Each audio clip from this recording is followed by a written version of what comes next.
Google. Let's go get him again. Welcome back to the Robezoid channel. I'm your host Mark, and welcome to your unboxing first impression video on the brand of Jean-Paul Gaultier. And this one right here, a flanker to Le Beau, and it is Le Beau Le Parfum. An EDP Intense creation from none other than, looks like they're utilizing this guy quite a bit, Monsieur Quentin Biche. So another creation for Jean-Paul Gaultier for this nose. He's very busy as a perfumier. He might be busier than Mr. Alberto Morillas. He might be the new Morillas. The unfortunate part of that is when you make a lot, there's a lot of flops. And I don't know, these type of creations, especially staple brands, basically flagship releases of Le Male for Jean-Paul Gaultier, 1 Million by Paco Rabanne, flagship creations should take longer and they should be better, I would assume. So I immediately, once I had this, and I bought this with Elixir because those were the two that I was missing. They're recent releases from Jean-Paul Gaultier. I'm a collector, if you didn't know. So I unboxed Elixir the other day, and now it's time for, of course, Le Beau Le Parfum to get done.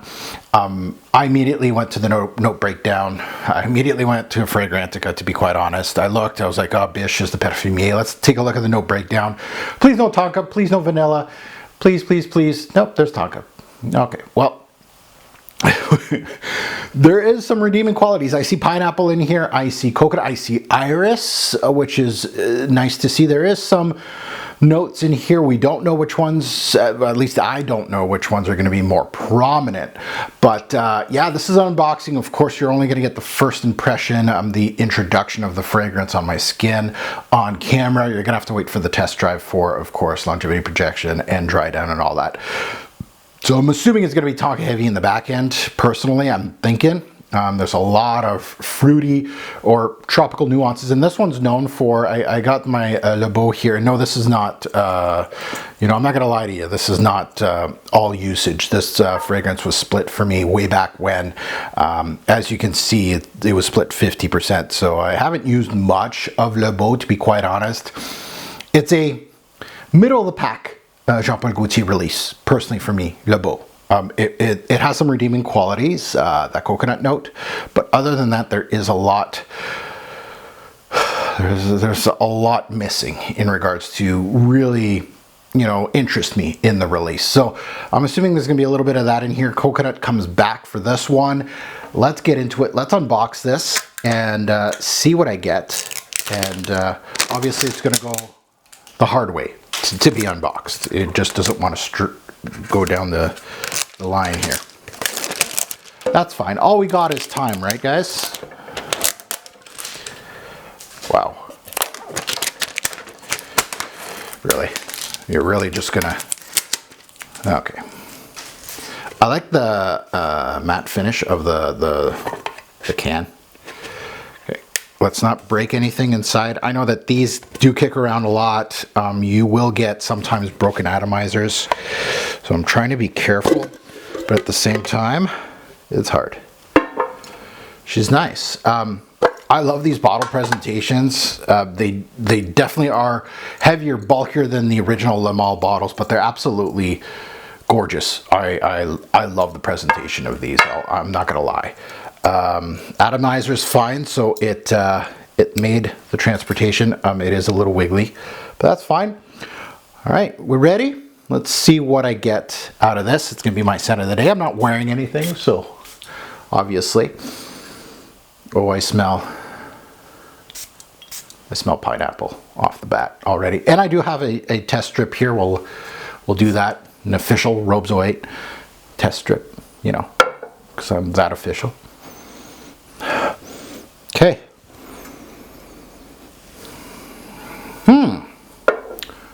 So I met very juicy pineapple, actually a really good pineapple, no joke, and a iris note.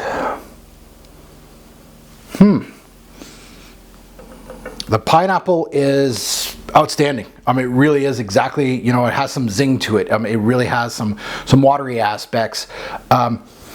Now, thinking of pineapple and coconut, people immediately go to pina colada. I don't know. Oh, it's more pina colada-ish off the strip. A lot more coconut in that one than here. I'm getting a lot of pineapple. I'm getting iris, less iris here, more pineapple coconut mishmash. I prefer, it's very much thinner on here than on my skin. My skin, it has some depth to it. Yeah. Okay, so the pineapple, I lost you. Where'd you go? Where'd you go? Now the coconut's coming in. So, off skin. What am I getting? Oh, that tonka's coming in. Some sweet fog type of thing. Uh-oh. Okay. Yeah, okay. So what happened on my skin? Nice, juicy, perfect, a beautiful pineapple, short-lived. That was matched with an iris. The iris wasn't big or bulky, it was just more on the back end of things. It didn't really make me think of makeup bag or anything. It really wasn't 3D, but it was nicely done, but it was in the back end. I lost them both. Actually, kind of smell like mangoes right now. That's weird. So I lost the pineapple, I lost the iris, I get the coconut that comes into play. The coconut, not as coconutty as here, not as prominent as here, at least on skin right now. It's creamy now, the tonka bean's coming through, vanillic.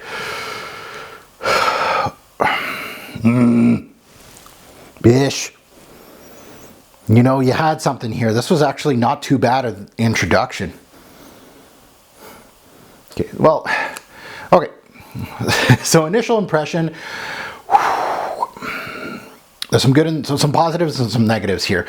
I really like the pineapple. Doesn't stay very long. At least it didn't in this video. We'll see how it goes with the test drive, but very short-lived. But it was beautiful. Iris, not as prominent as I would like it to be, and it was backing the pineapple, and it was kind of making it denser than it was on the strip. And then it moved into pineapple iris, losing itself to coconut coming into play. The coconut, very mild in this release, at least from what I remember here. It is giving me a mango fruity thing. Don't know where that's coming from. And then there's that creamy tonka bean vanillic thing going on that is just a bomb. Yeah. There's some good and some bad. Here, on the strip, it was so much thinner. It was like a pina colada without the booziness. Now it's more coconutty here. I lost my pineapple. But much thinner on the strip, thicker on here. Not summer. And you want to think pineapple, coconut, and you want to start thinking summer-based scent. I really think this would be great. And again, this is just an initial impression, but summer nights, vacation mode. You know, if you're going to a hot place, I don't know how the iris and that tonka is going to work in a hot, humid place, but I think if you went to a place like right now, you know, it's November now, I have snow on the ground, I'd like to go something a little warmer. However, they have cooler nights, lots of wind, so it's almost hoodie season, kind of, for the locals. For me, I would be in flip-flops. This would be perfect for that, because it has that tropical feel to it. It really does give me, like, and I'm thinking mangoes at some point, and I'm still thinking that. Like, this is smelling, so it doesn't, like, the coconut doesn't smell like, on my skin, it doesn't smell like a drink. It doesn't smell like sunscreen lotion, nothing like that. The coconut's not very prominent. But that tonka is just killing it, bish, man. You're just, it sucks all the personality out of a fragrance. I hate it. Here, it was so much thinner. But yeah, more of a summer night, start of fall, you know, the end of spring, you know, it's gonna start being summer. I feel like this would be great for that.